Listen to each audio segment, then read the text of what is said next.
Hey COV family, I'm going to be reading the Forgiving Prince from the Jesus Storybook Bible. And this is about Joseph and his brothers from Genesis 37 through 46. Jacob had 12 sons, but of all his sons, Joseph was his favorite.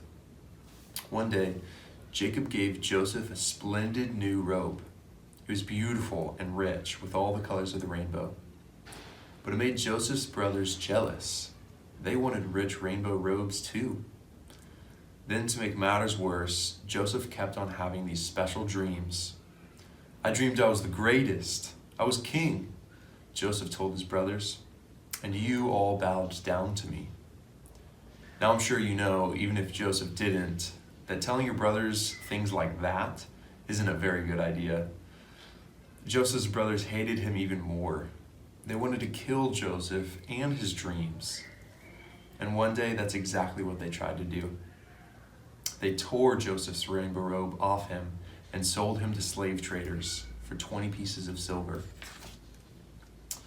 The traders took Joseph to Egypt and made him into a slave. The brothers went home and lied to their father, telling him that Joseph was dead. That's the end of that dreamer, they thought. But they were wrong. God had a magnificent dream for Joseph's life. And even when it looked like everything had gone wrong, God would use it all to help make the dream come true. God would use everything that was happening to Joseph to do something good. Meanwhile, though, things were not looking good for Joseph in Egypt. He was far from home and from his dad. Then he got blamed for something he didn't do, and even though he had done nothing wrong, he was punished and thrown in jail. But God had not left Joseph. One night, Pharaoh, king of Egypt, had a scary dream about thin cows gobbling up fat cows. What on earth did it mean? He didn't know, but Joseph was a dream expert, so Pharaoh sent for him. It means a famine is coming, Joseph explained. There won't be enough food. Pharaoh was so pleased by Joseph's skill that he immediately took Joseph out of jail and made him a prince. Now back home, Joseph's brothers had run out of food and everyone was hungry. God's special family was in danger. If they didn't get food soon, they would starve to death. So Joseph's brothers traveled to Egypt to buy food. They came and knelt before the new prince. His brothers didn't know that the prince was Joseph, but Joseph knew who they were. Joseph's dream, the one about his brothers bowing down to him, was coming true. "It's me," Joseph cried. When they saw it was Joseph, his brothers were afraid. They had wronged Joseph. They had sinned and they knew it. Now Joseph would certainly punish them. But Joseph looked at his brothers and his eyes filled with tears. Even though his brothers had hurt him and hated him and wanted him dead, in spite of everything, he couldn't stop loving them. His heart, which they had broken, filled up with love, and Joseph forgave them. Joseph threw his arms around them. "Don't be afraid," he said. "Behind what you were doing, underneath everything that was happening, God was doing something good. God was making everything right again." Joseph didn't punish them, he rescued them. He brought God's special family to live safely with him in Egypt. One day, God would send another prince, a young prince, whose heart would break. Like Joseph, he would leave his home and his father. His brothers would hate him and want him dead. He would be sold for pieces of silver. He would be punished even though he had done nothing wrong. But God would use everything that happened to this young prince, even the bad things, to do something good, to forgive the sins of the whole world. The Bible verse for this week comes from Genesis chapter 45 and goes along with our story of Joseph and his brothers. It says, "But God sent me ahead of you to preserve for you a remnant on earth and to save your lives by a great deliverance."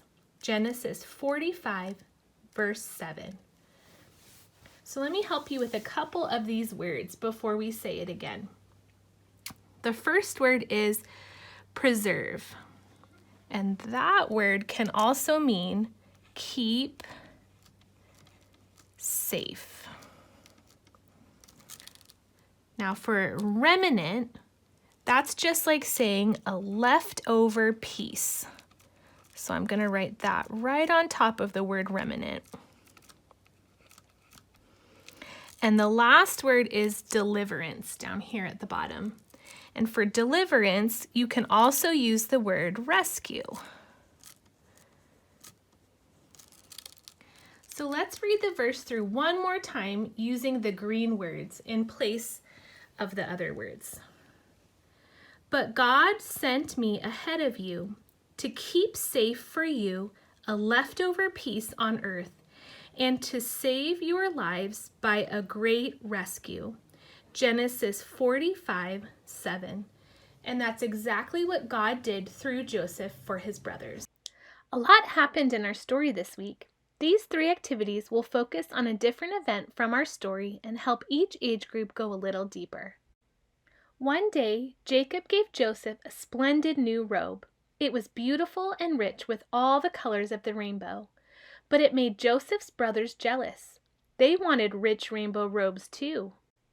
To turn this paper into Joseph's rich rainbow robe for our nursery children, I recommend that parents color in the background of each row in rainbow order.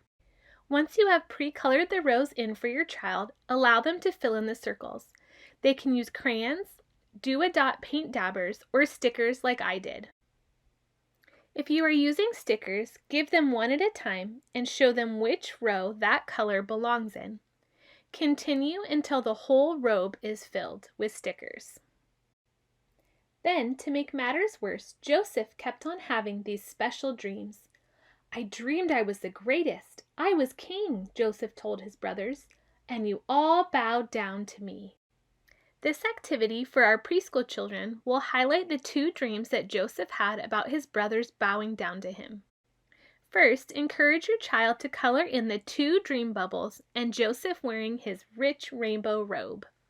While they color, point out the things inside the dream bubbles, like the sheaves of grain in the first one and the sun, moon, and 11 stars in the second bubble. Once they have finished coloring, you will next want to cut across the dotted line, removing the dream bubbles from the rest of the picture. Then cut out the 2 dream bubbles, leaving as little white around the edges as possible. Then you will work together with your child to match the dream bubbles to their correct places above Joseph's head. Finally, secure them in place with glue.